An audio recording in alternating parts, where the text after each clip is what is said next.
Hello. Since the breakup of the Police 12 years ago, its lead singer and bass guitarist Sting has developed into one of pop's most thoughtful and literate songwriters, adopting an eclectic range of styles from Latin American music to jazz, while remaining one of the best-selling artists in the world. At the same time, Sting has also attracted controversy. He's used his celebrity to aid political causes and has often been accused of intellectual arrogance for stepping outside the pop arena. Christopher Walker's film was made at Sting's Jacobean home in Wiltshire, where he was recording his 6th solo album.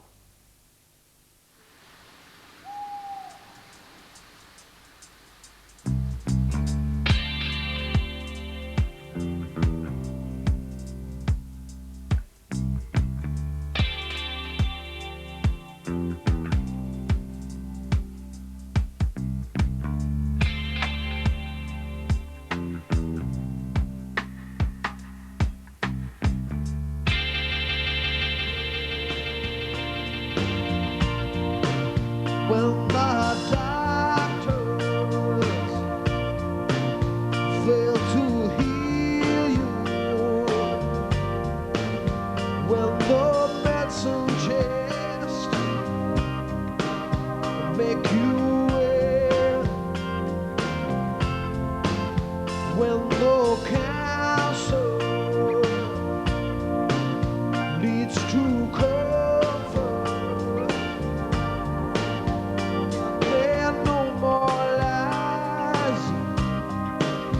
They can't tell.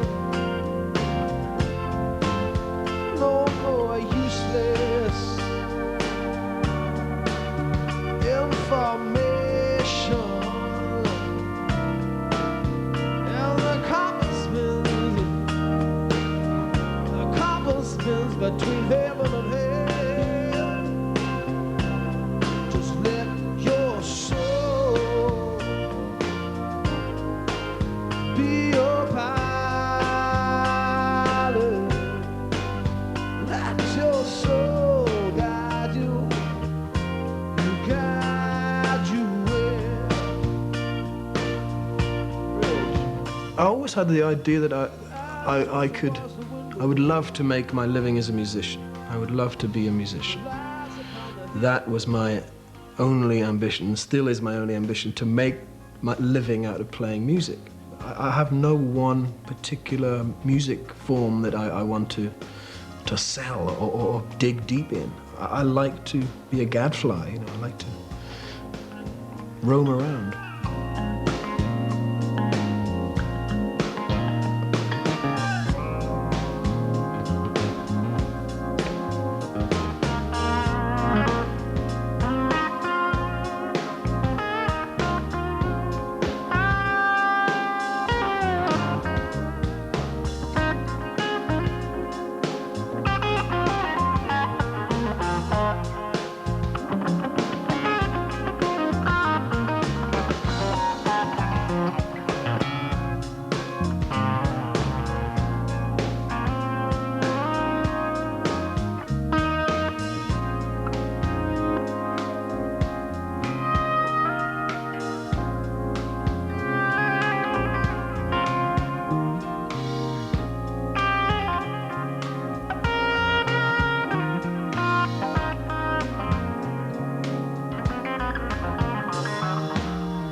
Do you work on the basis that you can say what you like in a pop song as if you're writing short stories or plays or even novels, whatever it is?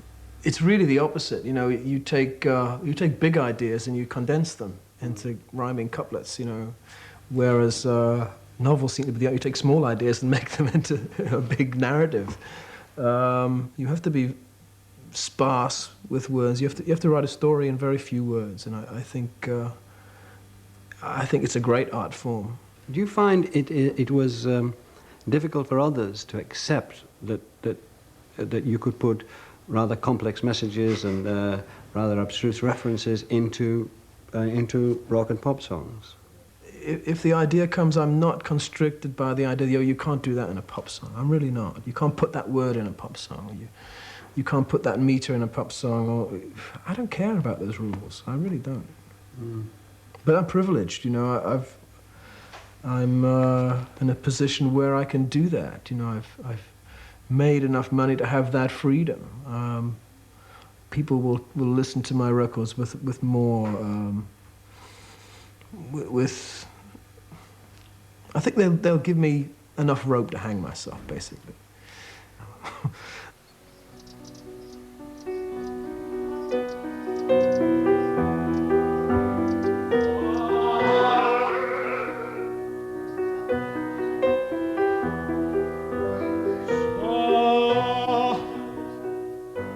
I was never in the school choir because I considered singing to be something that was a bit sissy.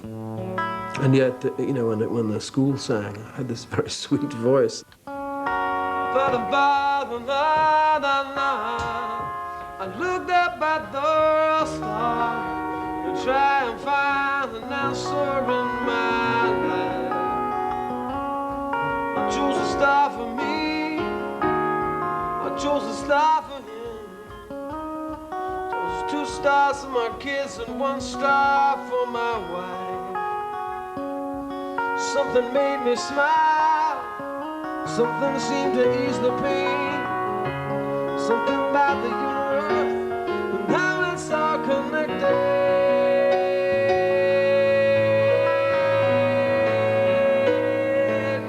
That's it.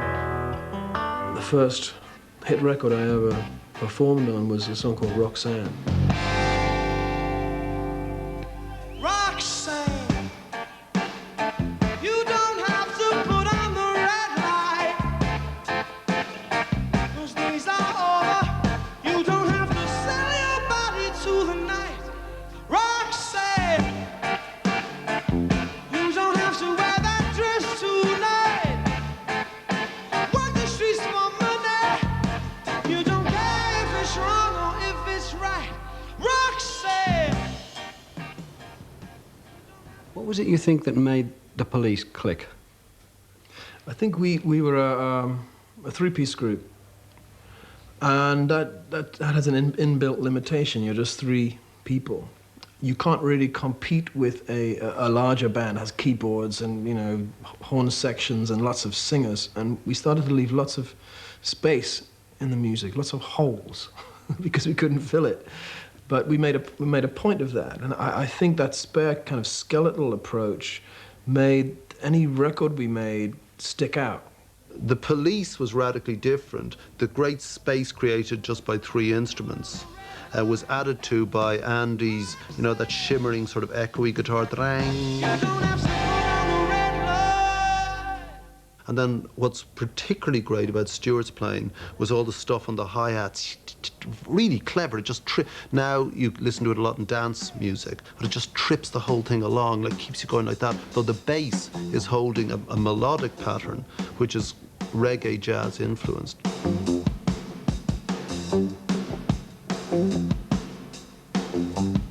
And then this voice, this fantastic voice. And there weren't great voices at that period. You know my mind is made up, so put away your makeup, yeah. Julie wants, I won't tell you again, I won't share you with another boy. Roxanne, you don't have to put on the red light. Roxanne, you don't have to put on the red light. Come on, Roxanne.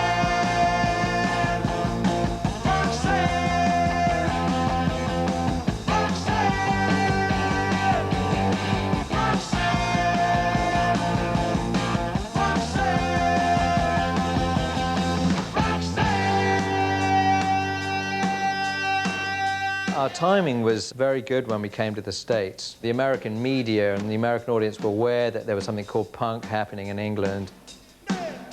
We had this great song, Roxanne.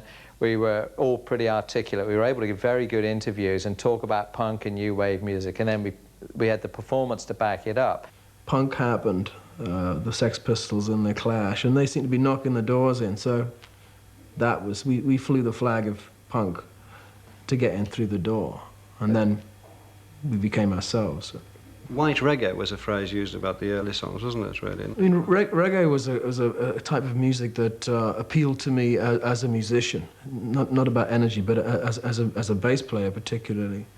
I was fascinated by Bob Marley and his voice and his songwriting abilities, and ended up emulating them because reggae was the sort of musical end of the punk thing. No, no woman, woman, no cry. You see, I remember. Reggae's hard. When we were listening to Catch a Fire, the Marley album, it took us ages to just pull back and just relax into this thing, you know. And that's a huge process. They could do it. I mean, he's such a good bass player. All dressed up and nowhere to go, no. Welcome to this free man show. But just take a seat, they're always free. No surprise, no mystery. In this desert that I call my soul, I always play the stuff with roll. Slowly, slowly, slowly, slowly,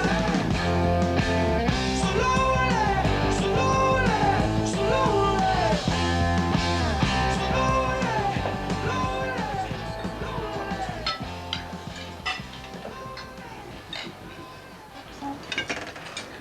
Please. I always sort of avoided the cliche of like a rock star buying a big house in the country because I'm a city boy, you know. I was brought up in Newcastle and I've lived in London for the past 20 years, but I decided that I would try it and buy a house in the country and see what it was like, and I love it. What do you think you got out of your background, just simply in terms of your career? I didn't really appreciate it at the time. I tended to live in a sort of monochrome world, you know, sort of grey streets and grey skies, and was attracted by the cinema, by Technicolor, you know. I thought, well, that's real life. And but looking Or back, even better, it isn't real life. well, it's not real life at all. It was It's more much better. attractive. It was more. I come out of the pictures and go, God, I'm back. But looking back on it, being born next to a river and a shipyard and the remnants of heavy industry, actually was a fascinating and a very stimulating background. But I thought it was just somewhere to escape from.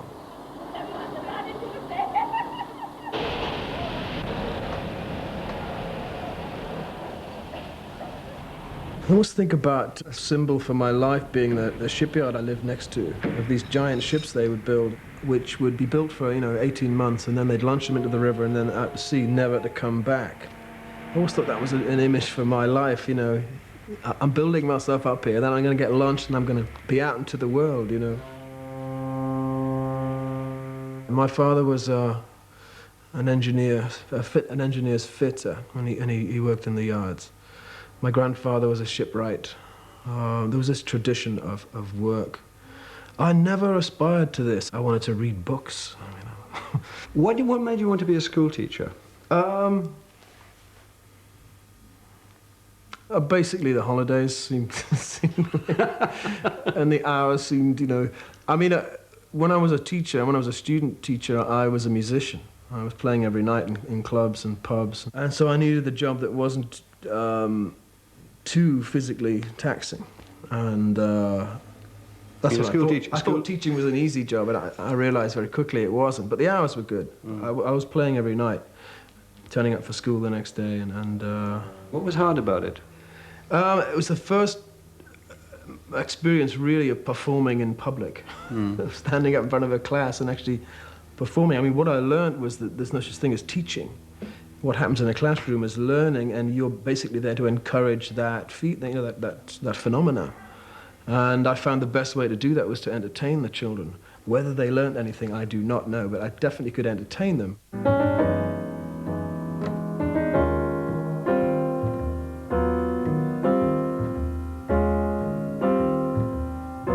I developed a taste for jazz quite early and quite deliberately. and it's music I didn't really like at first. Someone lent me Thelonious Monk's playing solo. And I sat there and listened to this stuff and knew it was going to do me good. I would eventually learn what was happening, and eventually I did. I think a taste in jazz music is something you have to learn. You can't just suddenly, it's not something you have naturally. Since we started playing jazz tunes, we come in here every day and play a tune. I started writing out stuff. And play Keith Jarrett tunes and McCoy Tyner tunes.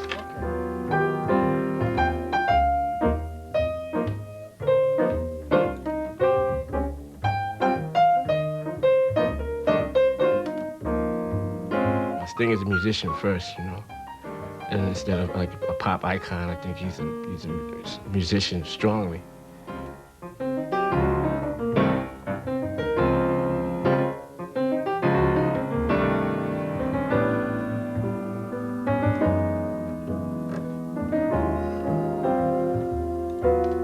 I said when we go on the road, we have to get a gig in a little smoky club, just me and him playing jazz tunes, so we're getting our repertoire together.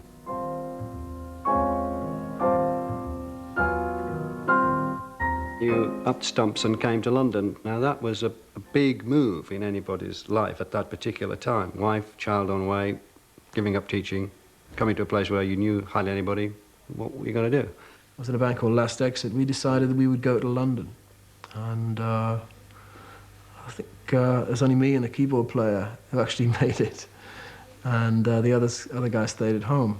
But once I was in London, I decided to stick it out, and I signed on the dole. And I was lucky. I just happened to be in the right place at the right time. I met Stuart Copeland, and we formed the Police, and, you know, 18 months later we had a hit record, which is a miracle. I don't think any of us ever consciously thought, what is there that hasn't been tried before? How about if we... I don't think any of us ever did that. And when we came together forming the sound of the group, we never really scratched our heads to look for something different or trying to be different. I think it was all completely instinctive. I think they clearly knew what they were about, highly ambitious, highly competitive, very arrogant, which is very necessary at the time, and an absolute, they were so sure of themselves. I remember that. I really remember that about, they were so sure of themselves. I don't know, but I remember Sting and thinking, he's a cocky bastard, you know. We were all of us so committed to succeeding at that point that we just didn't question whether we would or not. And if anything had gone wrong, it would all have collapsed. But nothing did, it just kept getting better and better.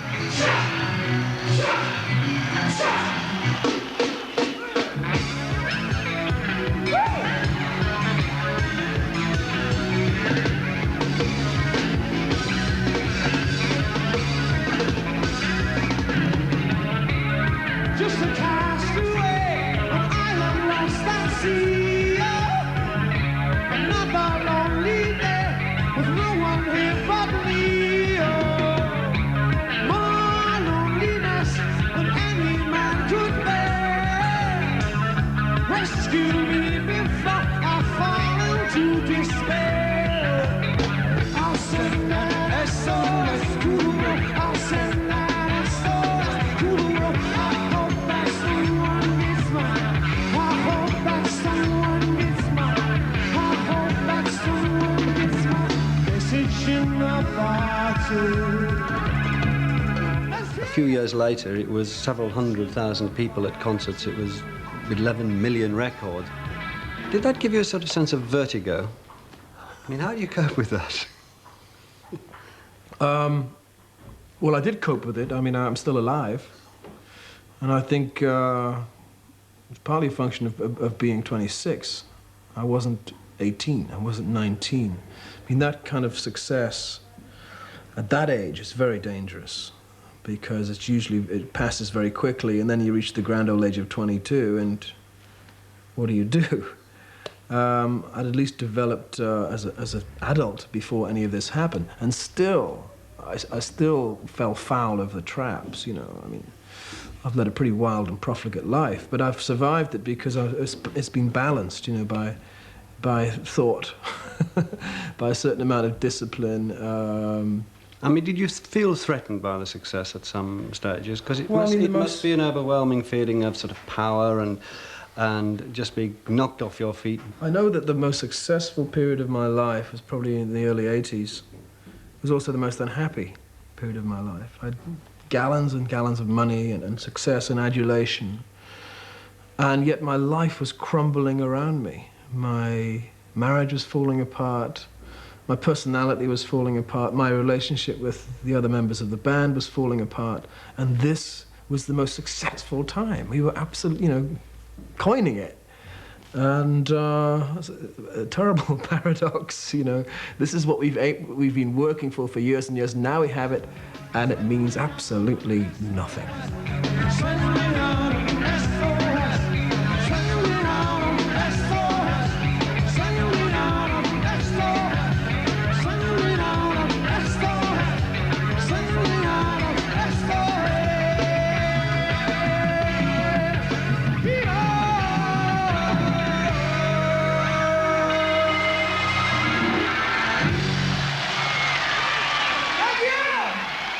I actually said once that success was more important than relationships. I said that. I think I believed it. I don't anymore. I really don't. I mean, it's full of fear, isn't it, I would guess? There's a lot of fear, though. Yeah, you're frightened that it will end. Even though you're not having such a great time after all. You don't want it to end. And, all of the crutches are there waiting for you, drugs and alcohol and women and everything else,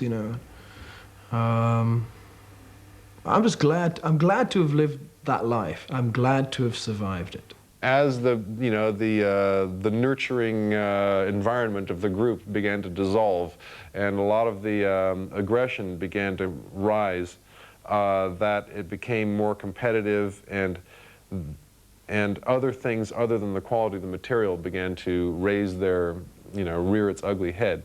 Bands tend to be young men, a gang. And I found myself, the older I got, less and less willing to be a member of the gang, and the songs I wrote reflected it less and less.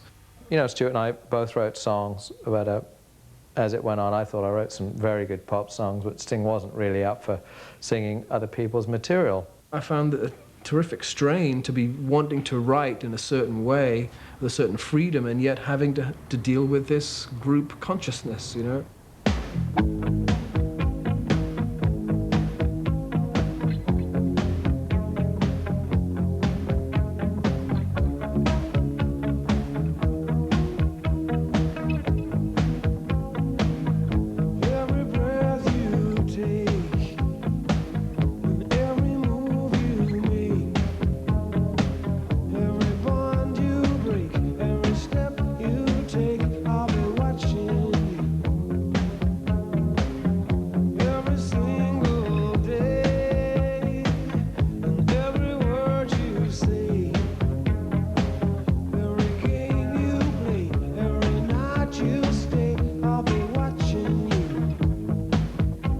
The best songs I've written are the most difficult to write, and they're the songs that, in a veiled way, will reveal something of myself that I would normally hide, normally try and mask. And I'm talking about vulnerability, fear, weakness.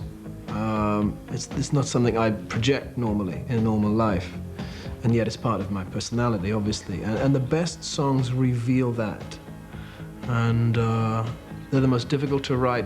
Technically, they're most difficult to write emotionally. But they're probably the songs I'm most proud of.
I try and live a pretty routine life. When I wake up in the morning, my first duty, if you like, is to do yoga for a couple of hours a day. It started off as a sort of keep fit thing, and it's become something more substantial. I'm totally addicted to it now. I find it helps my mind as well as my body. And I can do things now with my body I couldn't do when I was 16, which is exciting, actually.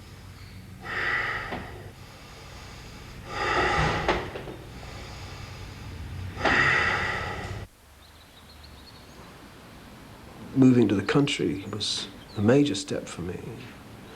And now I'm perfectly happy just wandering around the woods all day. I spent a lot of my life totally ignorant of nature. I lived in a city, I didn't really see trees or flowers. And quite late in my life I came to realize how important they are to me.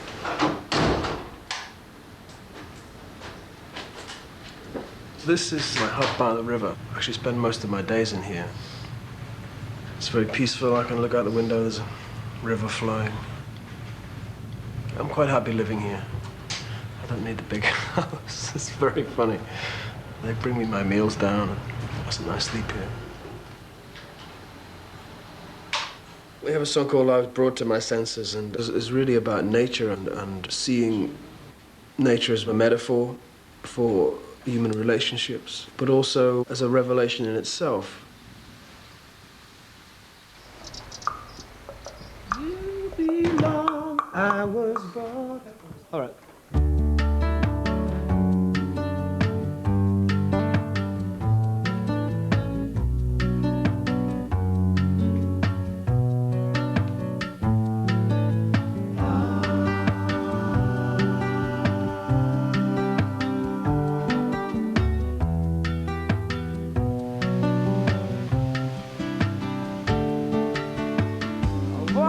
This morning, like a veil had been removed from before my eyes. The first time I saw the work of heaven, and the line where the mountains being married to the sky. All around me, every blade of singing grass was calling out your name, that our love would always last. And inside every turning leaf is the pattern of an older tree. Shape of our future, shape of all our history. And out of the confusion, where the river meets the sea, came things I've never seen, things I've never seen. I was brought to my senses, I was blind, now that I can see every sign.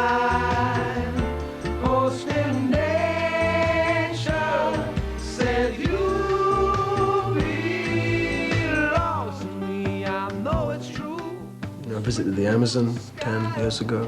I was completely fascinated how beautiful it was, how amazing, how vast, and became very involved in trying to prevent its destruction. Got in a lot of trouble over that. We're asking President Sane to give us world leadership here, and taking a step to save the environment. Out of the confusion, where the river meets the sea, something new would arrive, something better would arrive. I was What's your overall view of that now? What's your overall take on your involvement with that? I mean, I'm glad that we got a result. I'm glad that we managed to physically and politically demarcate an area the size of Switzerland, actually. And that was our goal. That was what we set out to do, and it took 5 years of very hard work to do that. I'm very happy about that. What I'm not happy about is some people get the impression that that was some sort of self-serving idea, that I was doing it to further my own fame or my own career, and in fact, the opposite is true. You know, my career took a dive because of that. Why do you think it took a dive? I don't know. I took a lot of flack for it. Again, that's just, you know, human nature. I mean, your job is to focus attention on an issue in this as a celebrity. And when you focus attention, 50% of that attention is going to be negative. That's an equation you have to come to terms with.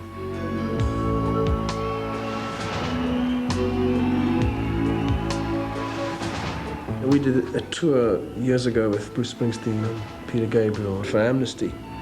And we played in places like Argentina and Chile. And the local journalists would say, how do you think your songs are going to affect General Pinochet, whatever. Well, I said, probably not much. He probably never hear our songs. But his grandchildren will. They will rule the country one day. That's all we can do. We're singers, we're not politicians. Dancing with their fathers, dancing with their sons. Yeah, I've been called pretentious a lot. I get asked to represent ideas as a celebrity, say, add your name to this or appear here. But I'm fairly selective about what I do now. Otherwise people think, oh, this thing on a soapbox again, it's boring. One day we'll dance on the breeze. One day we'll sing our freedom. One day we'll laugh in our joy. And we'll die. It's like the dumb blonde syndrome.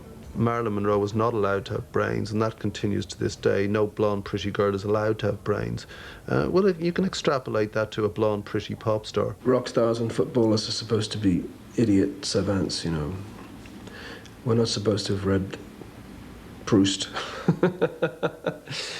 Sting's thing about the overt pursuit of the intellectual, books, and being very influenced by those books, whether momentarily or whatever. He seems to digest what that thing has, take what he needs from it and spit the rest out, and then wrap it up in a song and move on. He deals the cards as a meditation, and those he plays never suspect. He doesn't play. It's very hard to write something that's entirely original. I would say it's virtually impossible. A lot of songs have the same chord structure, the same shape as a million other songs. Check. Not nice. Got chest pains. No. Is that the phone for me? It's the Samaritans. What? The hidden law of a probable outcome. The numbers lead a dance. Oh, yeah. That was a practice game. Yeah, well, you need more of those. Whether or not you like my music, and it's not a given. What comes through me is me. It's very much me, and it sounds like me and nobody else. Even though I'm using old established forms, I'm using a major chord followed by a relative minor. It's been used 100 million times, and yet, just by doing it yourself, singing it, using your words, you produce something that is original. Actually looks like it's Elvis. Elvis? Yeah, I just heard that these guys play with Elvis Presley, I'm a bit freaked out now.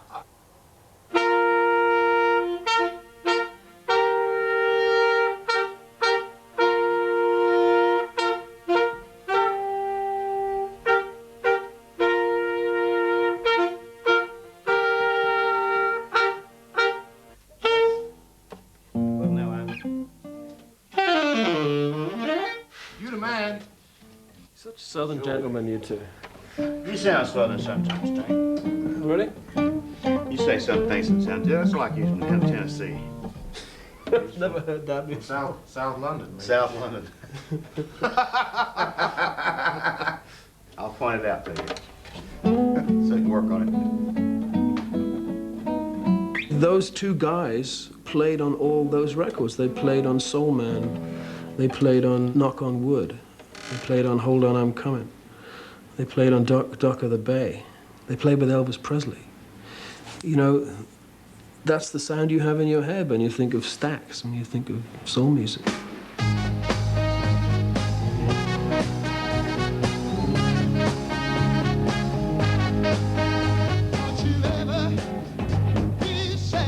I mean, our calling card is the 60s. That's where we went to college. We went to college at Stax Records. And our degree is Otis Redding and Sam and Dave and Wilson Pickett. And rhythm and blues.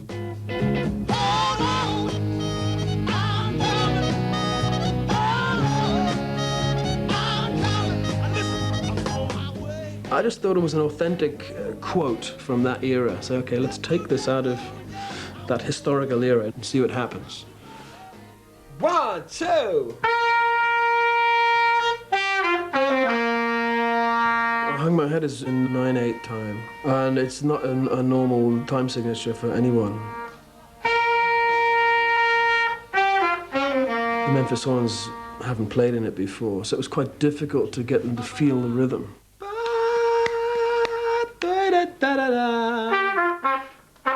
Okay. Yeah. The last one wasn't good. That's fine.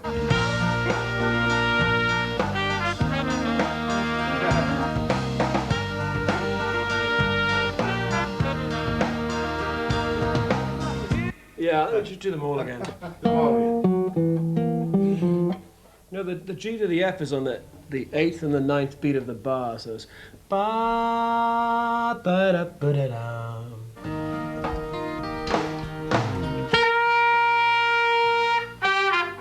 Sting likes all these strange, well, we call them strange time signatures. We listened to a tape before we left while we were at home that had, it was in a 7/8 rhythm. Then we got over here, I was prepared for 7/8, and Sting says, all right, how about 9/8? 5, 6, 7, 8, 9.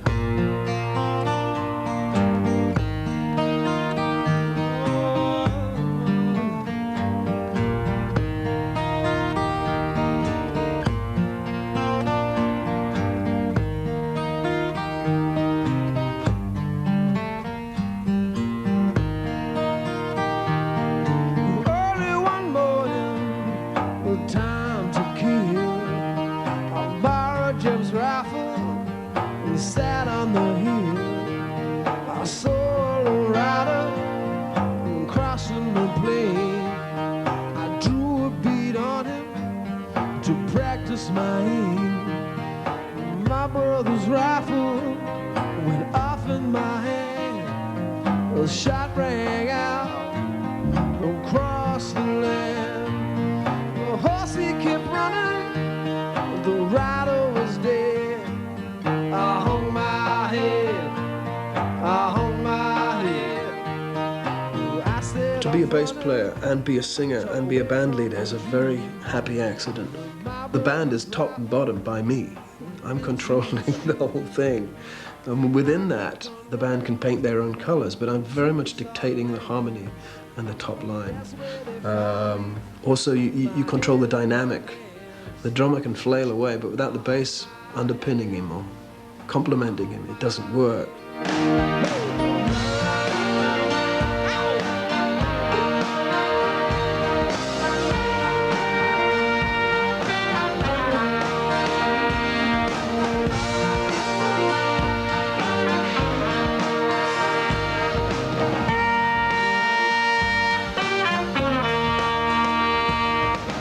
here in the courthouse, the whole town is dead. I see the judge high up in his chair, explain to the courtroom what went through your mind, and we'll ask the jury what verdict they find. Say, I felt the power of death over life. I orphaned his children, I widowed his wife. I begged their forgiveness, I wish I was dead. I hung my head, I hung my head, I hung my head, I hung my head. I enjoy playing the bass. It's big and chunky, it's got big strings, and I love the sound of the bass. When I was a kid, to hear the bass better on records, I would play 45s at 78, and I'd play LPs, 33, I'd play them at 45.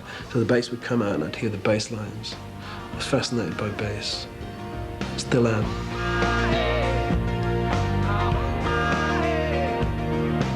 I mean, they're pretty ugly, my hands. They're made for playing the bass or punching people. It's better to play the bass.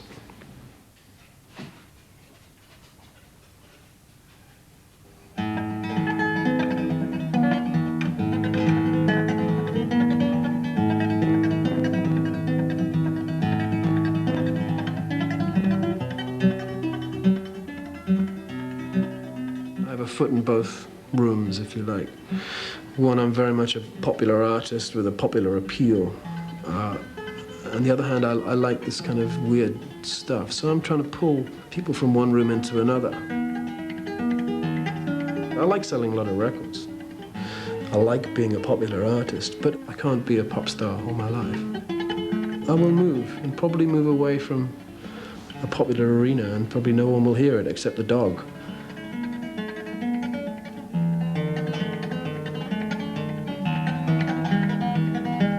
I'm in my 40s now. My generation doesn't really listen to pop music that much. I don't know where it's going. You're a piece of work. I have grown up through pop music. Like most people of my generation, I can landmark my life with songs. You know, I know what I was doing when a certain song was in the charts. I've grown out of it. I don't do that anymore.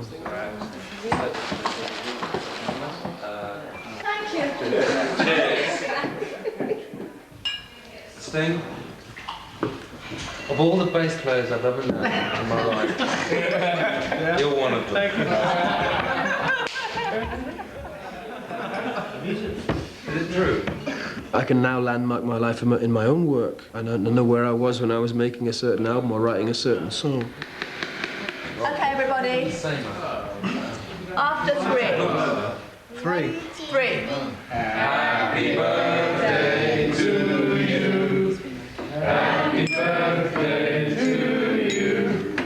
Happy birthday. Come on, laugh at that. Happy birthday to you. Didn't tell I'm the singer in this. Go on, go on. Oh, yeah. Well, thank you. I'd like to say a few words. I'm very fortunate tonight because it's my birthday and I have both of my families around this table. I have my lovely wife, I have 3 of my 6 children, I have my band, and I've reached the age of 44. I'm very healthy, I'm very happy. My sanity is reasonably intact, and I owe it to my family. So, love you all. God bless you. Thank you. 15 years ago, 10 years ago, everyone knew who was number one.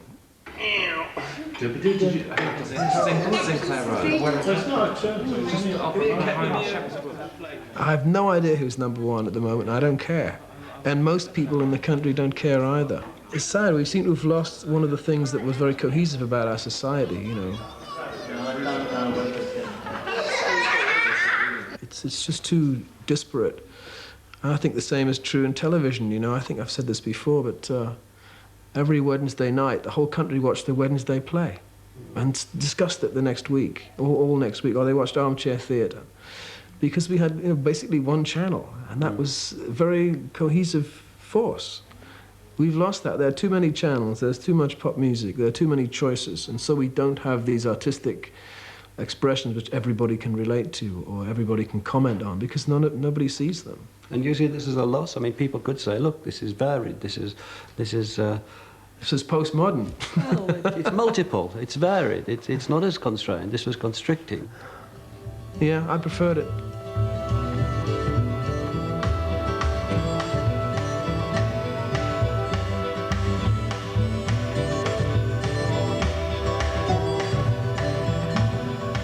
When I was in my 20s, I was very confident and very sure about what I was doing.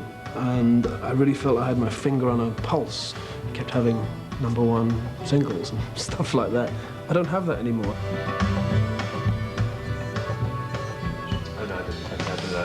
So I make music that I like. I'm running out of handshakes now. How you doing? Good to see you. Welcome. Thanks for coming. Yeah. See you. We've set them out. Then let's go from and the distance seems so strange to me now. In the dark, were we coming for that real long part? Okay. 1, 2, 3. Let your pain 1, 2, 3. be my sorrow. 1,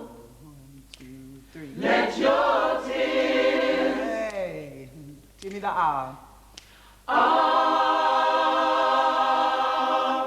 Beautiful. So don't forget to let your pain. What is it? What's the lyric on the second chorus? I'm confused. Pain be my sorrow. Yeah, be my sorrow, my. Let your. Just be the colored children that you are.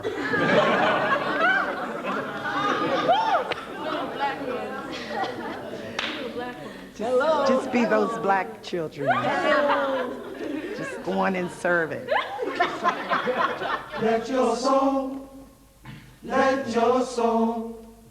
Soul, is it? guide you along the way. Let your soul, No. let your soul.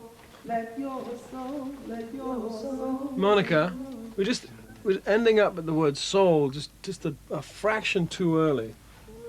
Let your soul. Let your soul. Guide you along the way. Let your soul, let your soul, let your soul, let your soul. I think I might have opened a can of worms there. Sometimes it's better to leave problems alone. See, it doesn't matter if you're black or white. You can listen to soul music and then try and sing it, and you can mimic it. Or you can listen to it and get into it. Sting is a real soul singer when he wants to sing soul. When there's no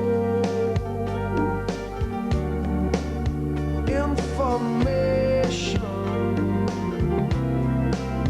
and the compass turns from nowhere that you know where. Let your soul be your pilot. Let your soul guide you.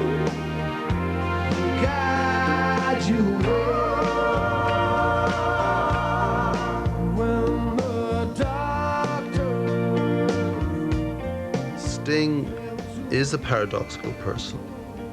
What makes him more relaxed now is that he recognizes the paradoxes.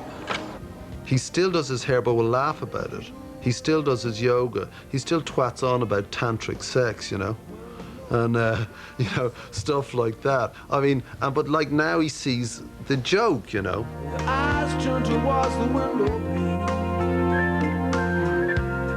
The lights upon the hill. The distance seems so strange to you now. The dark room seems so still. Let your pain be my sorrow. Let your tears, my tears too. Let your courage be my motto. That the north you find will be true. When there's no information and the compass turns from nowhere that you know where. Just let your soul be your pearl. Let your soul guide you. Let your soul guide you. Let your soul guide you. On your way. Let your soul guide you along the way. I don't know. I think people have get a very sort of tabloid impression of someone's life. You know, if I look through the tabloids of reports of my life for the past 20 years, there's this mythological character which I don't actually recognize. Who's that character that you don't recognize? He's a guy who's called Sting, but he's not really me. He does things and has done things which I haven't done, you know. But In that sense, do you think you've managed to guard an essential privacy, despite all that? I think so. I think so. I mean, I don't mind what's said about me in the papers. I really don't. No. No, I don't care.